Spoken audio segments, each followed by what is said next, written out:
Good morning. Today I am doing the Audi A6 S-Line, and the problem is this is a multitronic 8-speed gearbox, and the common problem of this one, if we try to diagnose it, and then you can see what code is coming. You can see 0706P transmission range sensor A circuit performance, and P1721E transmission input speed sensors. That's two code is coming, but if you're going to go to diagnose, sometime is saying P0721 output speed sensor and P0722, and sometime is saying P1793 shift and 88 valve.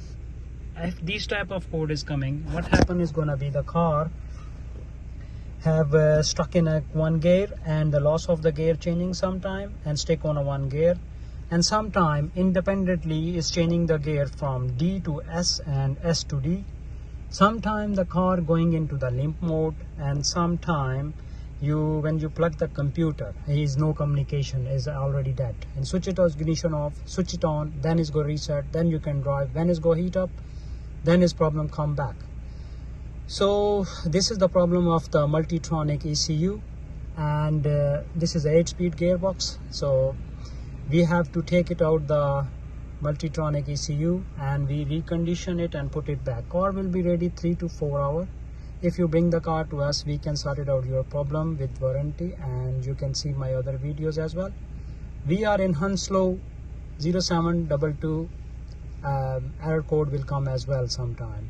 My phone number is 07402536382, and my name is Terry. We are in Heathrow, and my postcode is Tango Whiskey 33 Tango Tango 167 Heathrow Motor Limited in Heathrow. So you can book with me, you can diagnose the car and send the message through WhatsApp, and I will come back to you, or you can call me and book with me. We can do in same day, 3 to 4 hour car will be ready. You can see my other videos. We repair all type of ECUs, DSG units, and ABS pump, instrument cluster. So you can check my other video as well. So if you come to us, only just take a cup of coffee, and it's gonna be go high street, come back, car will be ready. Thanks for watching my video. Thank you. Bye.